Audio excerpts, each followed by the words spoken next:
If you've ever been to Virginia, you've probably heard of my family. My name is Vincent Lockwell, and I am the president and owner of Lockwell Industries. My family and I own 2 food processing plants in Virginia, as well as a chain of electronics stores in every state on the East Coast. But my proudest achievement is the Lockwell Law Firm, which I built with my 2 sons and daughter. Oh yes, I forgot to mention that I am also responsible for the introduction and production of some prestigious and, of course, very expensive brands of wine. I always tend to forget this part of my empire, but for good reason. You see, I'm a lawyer, or should I say I was a lawyer when I was younger. I am now 88 years old, and at this very moment, while I am explaining to you what is going on in my head, I am in the hospital on my deathbed. Yes, a year ago doctors discovered I had liver cancer. Yesterday I was told that in a few hours I will meet my Creator. All my children came to see me this morning. I saw a lot of tears in their eyes, and I know that they all love me very much. Now I am supposed to rest, but my thoughts take me to all the important events of my life before the last journey. I have nothing to complain about in life, well, almost nothing. With the exception of a few bad decisions I've made and a few bad actions that I'm ashamed of, and for which I ask God to forgive me, I truly believe that I've lived a good life. I also know that I will leave a mark on this world. But the greatest achievement in my life, the one I am most proud of, was raising my children in the path of righteousness and justice and instilling in them respect for others. You see, my wife and I raised a family of 6 children, 3 boys and 3 girls. Each of them is now married or married, and each has their own children. But what's special about my children isn't that my wife and I raised them to be kind and caring people. No, back in the days when we started having a family, young couples were expected to have many children and for their parents to guide them on the right path in life. No, the most special thing for me is that when I was a young teenager, this was in the early 40s, I became seriously ill. I had a very high fever for 2 days and 2 nights. I recovered after a week or so, but later learned as I got older that the fever had affected my ability to have children. When, after several years of marriage, I took tests and found out that my wife was still not pregnant, the doctor told me that I had 0 chance of becoming a father. I was born in 1922 in a small town on the east coast of the United States. My father left my mother just a few years after I was born, and when I was 5, my mother died of a terrible illness. I don't even remember my mother's face and have never seen a photograph of her in those days. It was not very common to take photographs. But later my grandmother, with whom I went to live, told me that my mother was very beautiful and loved me very much. After my mother died, I went to live with my grandmother in a big house on the outskirts of a small town called Rockridge. In those days, life was simple and difficult. Half of the children my age did not go to school at all, and the other half either had rich parents or worked at home while studying. But although I was not born into a rich family, I was still one of the lucky ones because my grandmother insisted that I complete high school after completing primary school. So for the next 4 years, I was among the privileged who attended Rock Ridge High School. Even though it wasn't common in those days to graduate from high school, it still wasn't enough for my grandmother. She then insisted that I go to college as soon as I graduated from high school. By that time, World War II had just ended, and the world economy was beginning to pick up speed again. Of course, money was still tight, and given the fact that I had to rent a place in a big city to continue my studies, this caused difficulties for both me and my grandmother. Soon my grandmother had to sell part of the farm to pay my expenses. 6 months before I graduated from law school, my only living relative, my grandmother, died in her bed. It was 1944. I was 22 years old. That same year, I graduated and became a lawyer. Immediately after graduation, I sold my grandmother's house, as well as the remaining land around the house, and with the money from the sale, I bought a car and a small house in Deadline Ridge. Until then, I didn't have the time or money to meet girls often. My experience with the opposite sex was limited to only a few dates. A few months after starting work, I met my future wife. I was hired to work for a small law firm in Deadline Ridge, and I was making very good money. On weekends, I used to get in the car and drive around the area, enjoying the scenery. I was still a country boy at heart and didn't like city life. On one of these trips, I was driving through the countryside about 30 miles from home. I was driving along a poorly maintained road and admiring the trees on both sides of the road when I heard a strange knocking noise coming from my car's engine. I haven't seen a single car in the last 20 minutes, and until I heard this strange noise from the engine, I felt very good about admiring nature. Then, a few seconds after I heard the noise, the engine died. The car had enough momentum that I could safely park it on the side of the road. Of course, I opened the hood and looked inside. But since I didn't know much about cars, I realized I needed help. The nearest building I could see was the spire of a small church about 2 miles ahead and slightly to the right. I realized it was on a side road, so I started walking across the fields straight towards the church.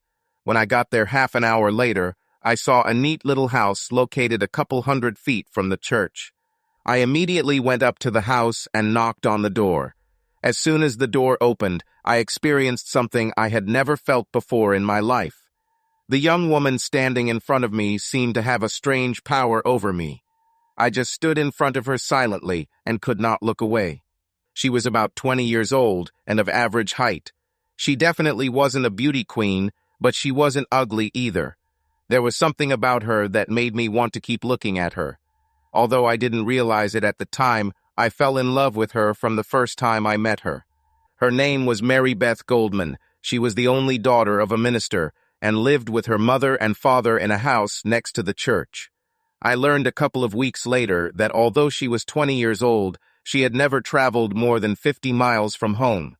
I also soon realized, after I got to know her better, that she was incredibly naive for a girl her age. Mary Beth, or Beth as I preferred to call her, had a strange effect on me from day one. I felt a strong attraction to her, the reason for which I could not explain to myself. Therefore, when I first saw her on the day when she opened the door for me, I realized that I had met my destiny. She was the one I had been waiting for all my life, and I knew I needed to get to know her better. She had shoulder-length brown hair and was tall about 5 feet 7 inches with strong hips and a very thin waist. Her big brown eyes seemed to reach out to me, and I couldn't take my eyes off her face. That day, as she stood in front of me in the doorway of her home, she was wearing a long-sleeved, knee-length plaid jumper with a white blouse underneath.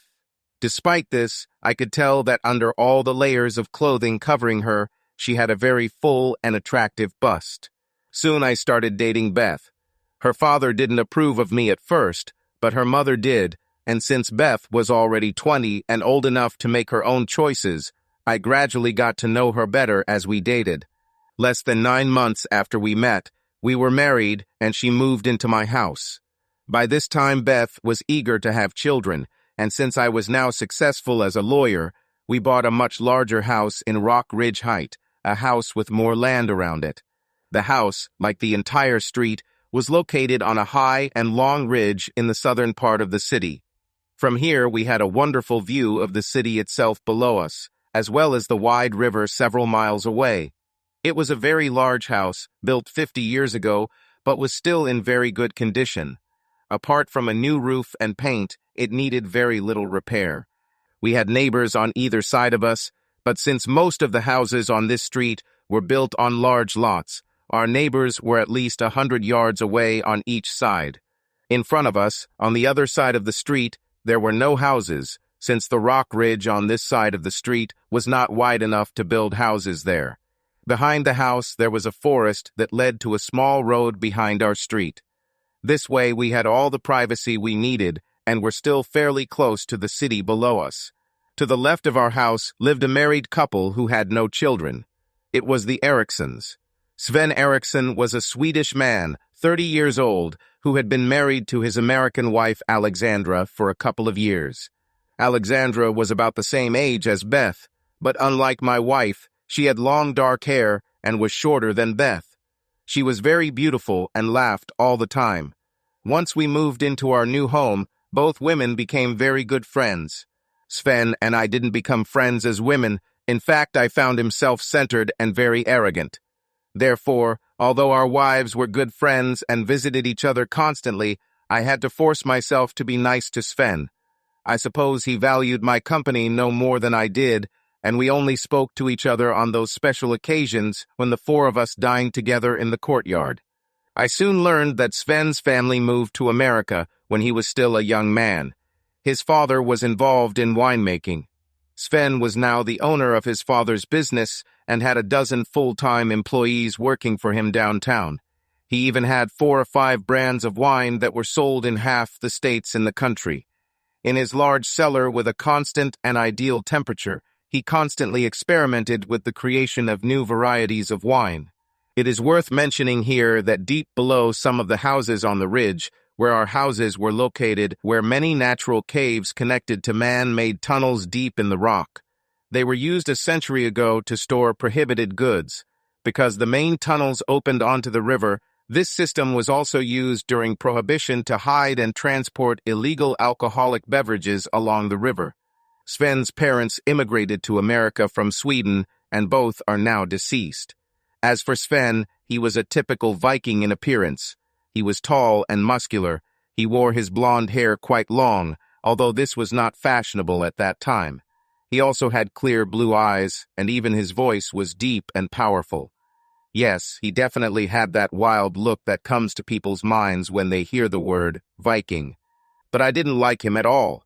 He had this one self-centered demeanor, and on more than one occasion, I saw him look at my wife in a way that left no room for imagination. I mentioned this to Beth several times, but it seemed to amuse her, and she just laughed, asking me if I was jealous of Sven. We had been living in our new house for a year, and Beth was still not pregnant. So one day she suggested that we both go to our family doctor to check if we had any problems. We had separate appointments, and when I returned home the following Monday, she immediately threw her arms around me, telling me that she was doing well to conceive children.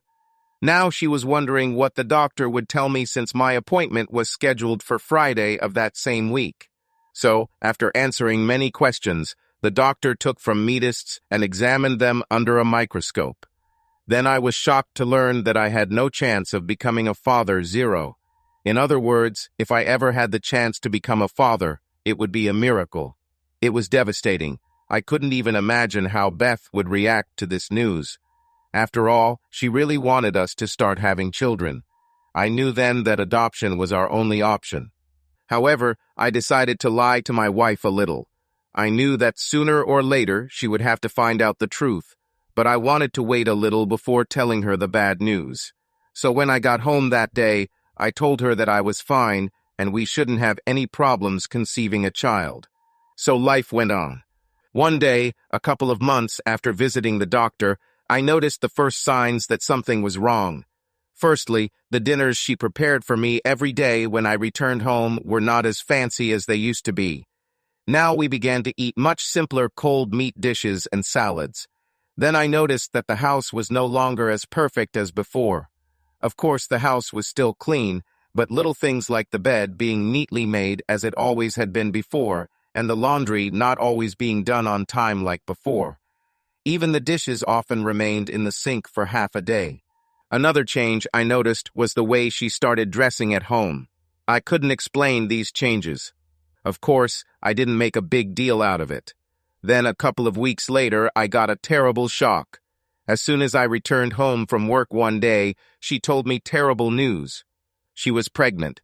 She, of course, expected that I would be overwhelmed with joy as soon as I found out about it. She was extremely excited and smiling when she told me this, even hugging me and kissing me, expecting me to share her joy. "Are you happy, Vincent? Finally, we will become a real family. You will become a father, and I will soon become a mother." This is a wonderful surprise, Beth. I almost lost hope in our ability to have children. I know this is very important to you, and of course, I'm very happy. Deep down, I still didn't know what to think. There were only 2 possibilities for her being pregnant. Either the test they gave me was wrong, or my wife was cheating on me. From that day on, Beth lived in her own world. She immediately began planning to renovate one of the rooms for the coming baby. She also started buying clothes for herself and the baby.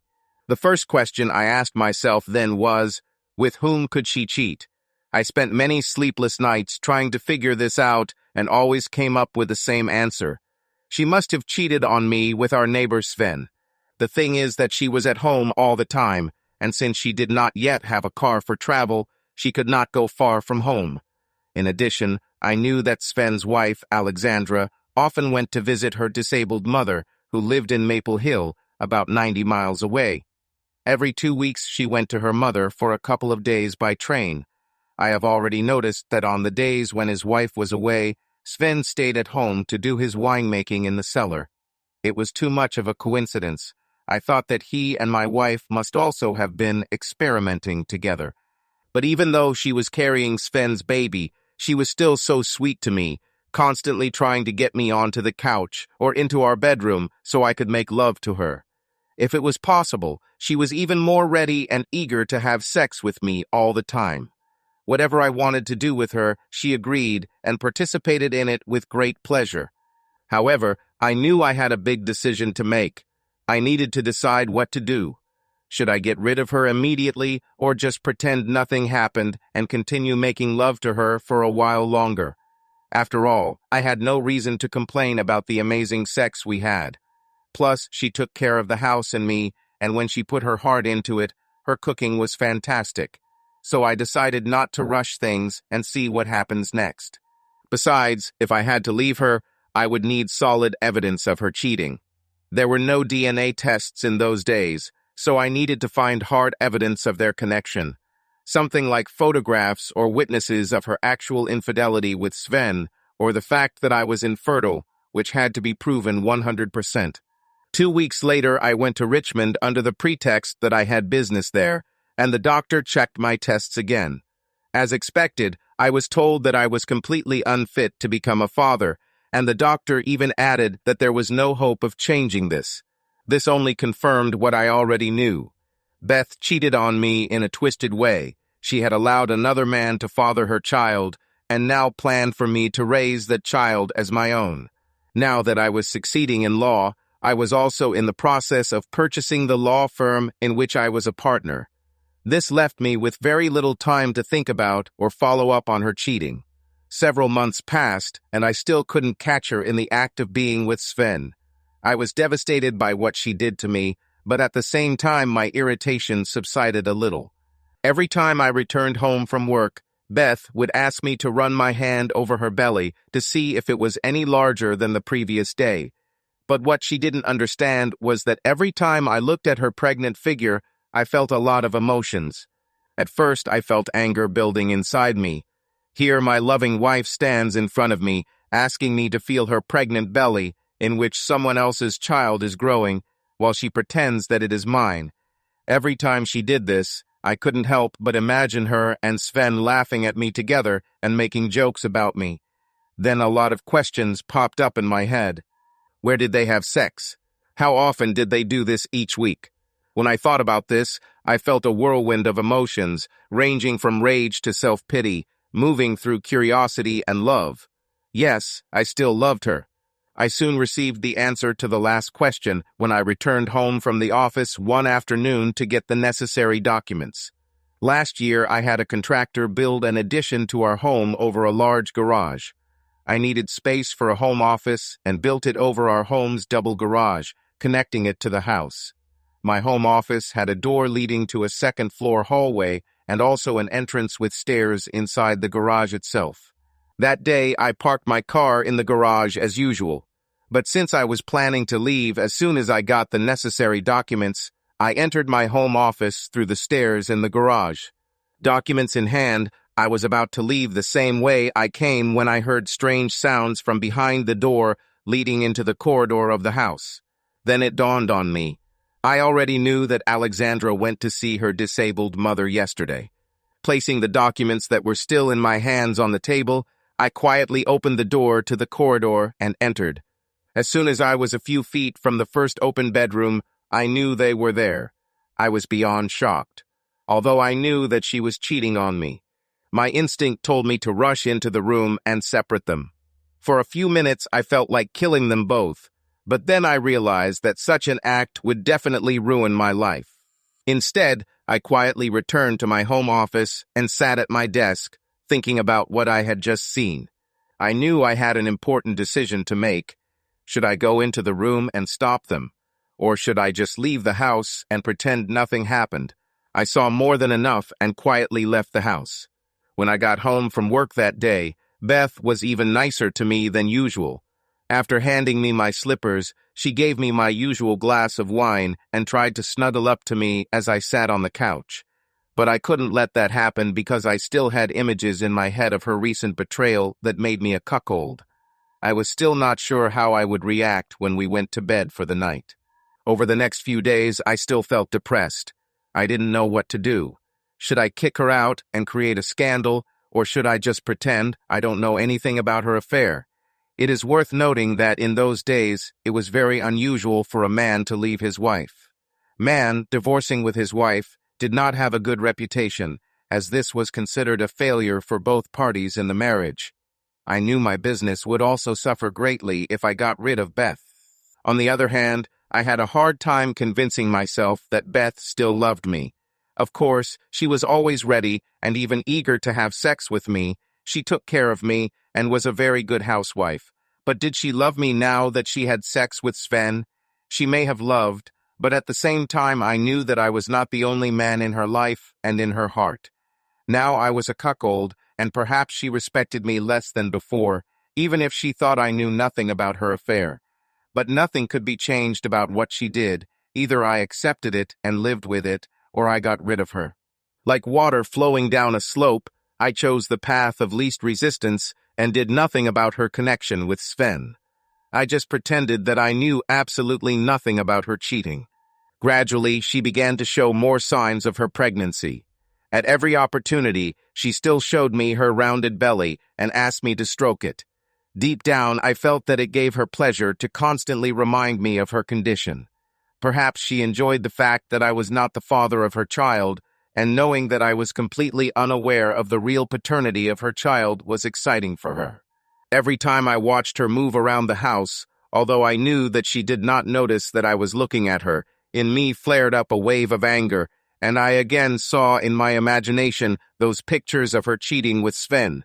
And so it went. Beth carried her pregnancy to completion and gave birth to a beautiful baby boy whom we named Tom. I could see how proud and happy she was after Tom was born. She took good care of him, and it didn't take long for our sex life to recover shortly after her son was born.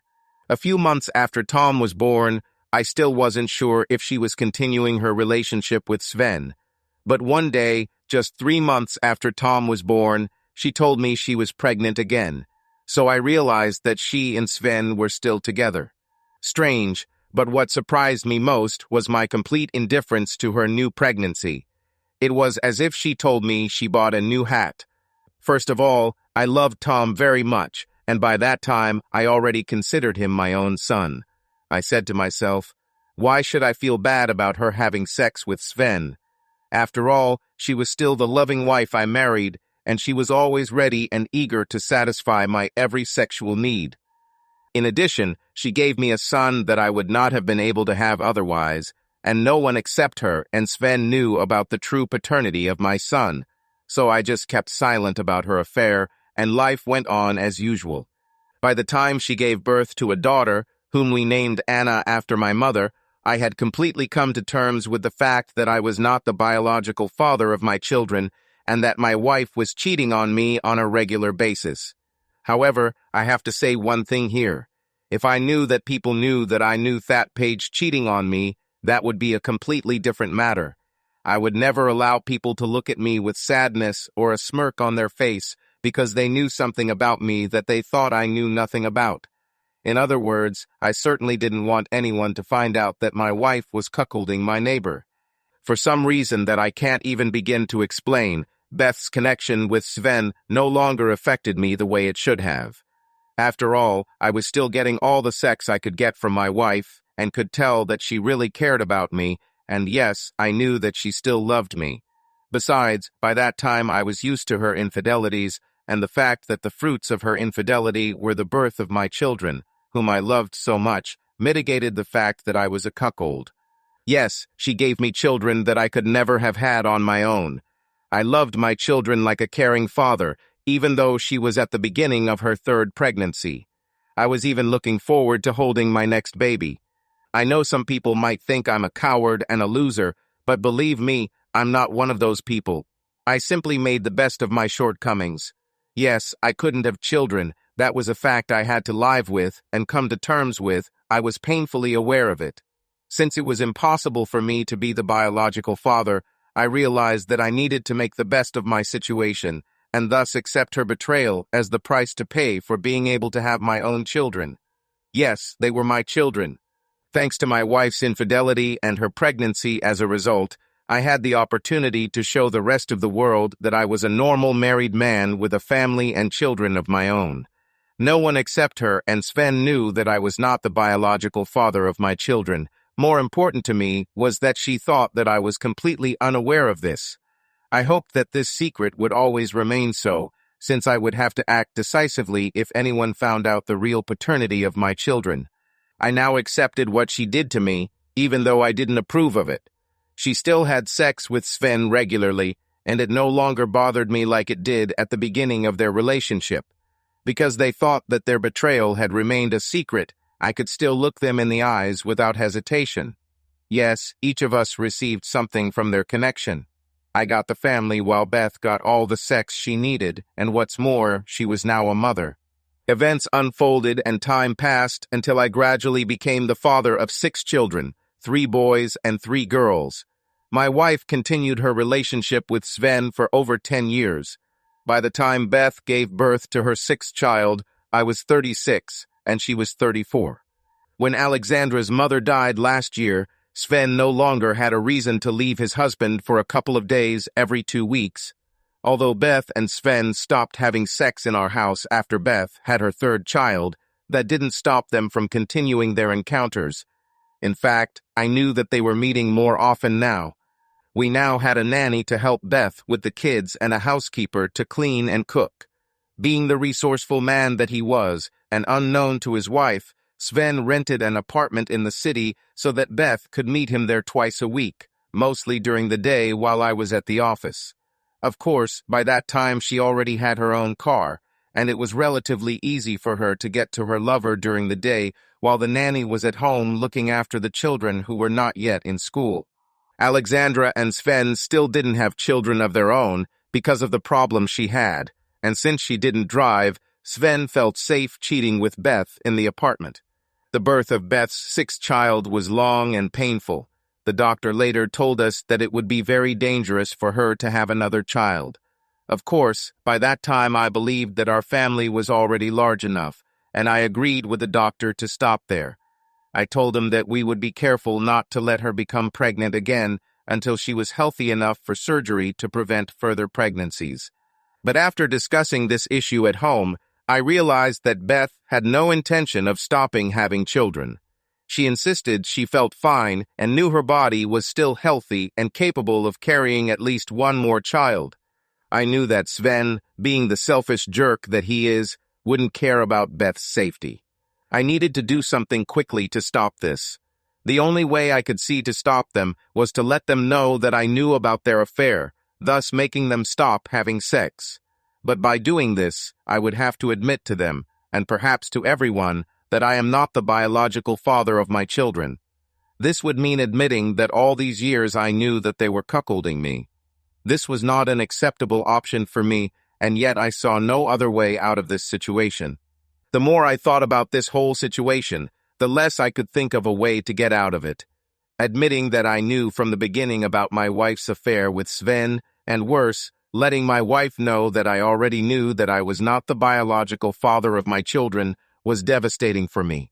The first week after Beth returned from the hospital after giving birth to her daughter, I couldn't sleep more than 2 or 3 hours a night. Of course, she hadn't started having sex with Sven yet, but it was only a matter of time. It was clear that she had no intention of waiting the full 40 days the doctor recommended before having sex with Sven. so knowing this danger forced me to take action.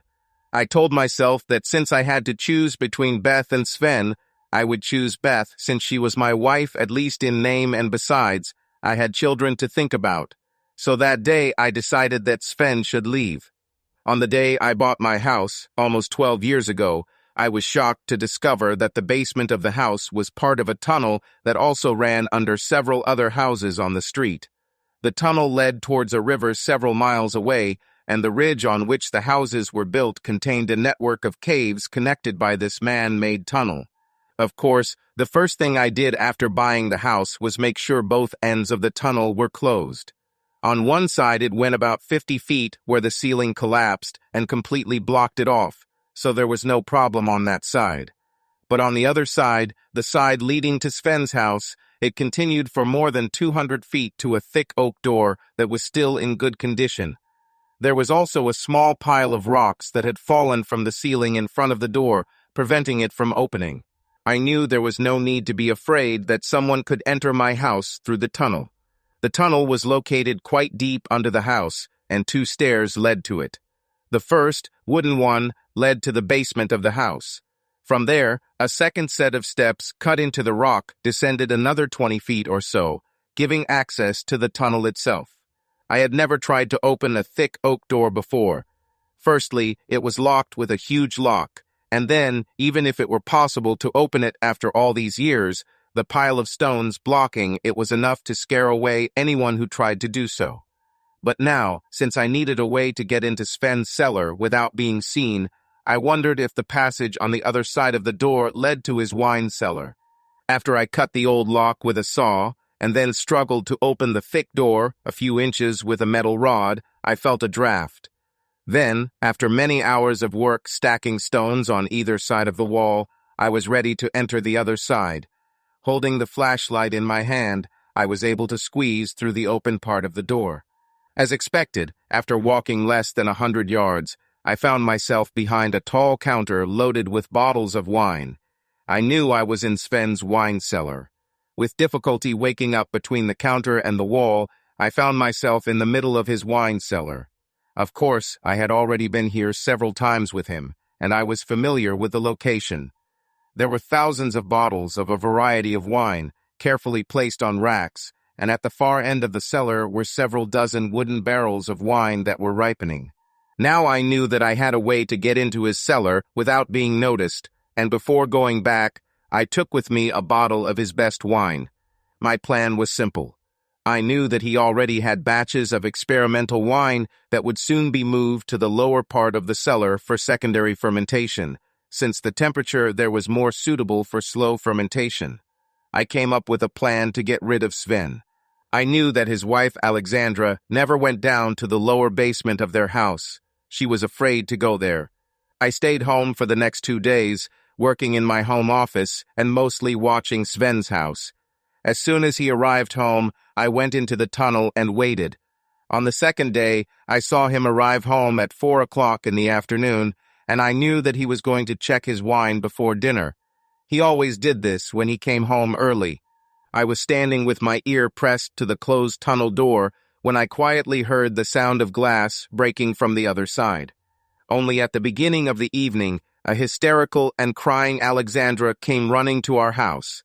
It took several minutes before my wife and I were able to get her to say that she had found her husband on the floor in the lower basement. I immediately went to check the stairs from above and called the police. Hours later, his body was removed and his death was declared an accident. Alexandra, and especially my wife, were devastated by Sven's death. But deep down I felt relieved. After all, he made a fool of me all these years and fathered all my 6 children, thinking I didn't know anything about it. All this time he must have been secretly laughing at me for raising his children.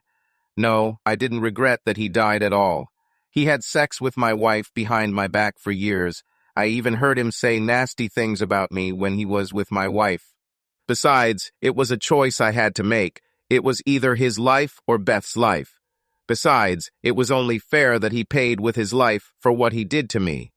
Far from regretting that I was responsible for his death, I felt some relief now that he was no longer around. Of course, Beth didn't get pregnant again, but she was in shock and sad for a very long time after Sven's death. I knew that she really missed her lover, but less than a year after his death, she had diagnosed with a disease, and 6 months after diagnosis, she died. My youngest child was not yet 3 years old at this time, and my eldest son, Tom, had turned 14 the previous month. I had 6 children at home with me, and everyone truly believed they were mine since I was the only one alive who knew the truth about my children's real father. Now it felt like a huge weight had been lifted from my shoulders, as I was no longer afraid that the truth would suddenly become known to everyone. Out of pity for my family and me, or because she was lonely at home without her husband, Alexandra began to visit us more often. I didn't care for what reason, but her presence and help to the children and me in the evenings was a blessing to the whole family. Gradually, she began to spend more and more time with us, and after a couple of months, she came to our house only to spend the night. Of course, the nanny and housekeeper were still there to help, but Alexandra slowly began to take Beth's place in the children's eyes. Then one Saturday evening, after leaving the children in the care of a nanny, I invited her to a restaurant in the city, and afterward we went dancing. She was nothing like Beth. Alexandra was gentle and affectionate. Within a few months, we both realized we were in love with each other, and less than a year after my wife died, I proposed to her. We had a wonderful life together. She was the perfect wife for me, and by the time the last of my children left home and went to university, Alexandra and I were still very much in love and very rich. My 2 children now worked with me at the law firm, and Alexandra's winery in town, which she had inherited from her cheating husband, was also making a lot of money, now employing over 50 people. Now this brings me back to the present. Alexandra died in her sleep last year. She was 85 years old, and I know she had a very happy life with me. Now mine has arrived turn to join to her, and that is why I am now so eager to leave this world. I had a good life despite the fact that my children are not mine, but when I die, no one will ever know and my secret will be lost forever, as it should be. Everyone here knows about the family Laquelle from Virginia, and I know I have definitely left my mark on this world. Subscribe to our channel so that your second chaff doesn't cheat on you, and go ahead and listen to the next story, because this story is nothing compared to the next one. If you're under 18, don't even think about listening to the next one.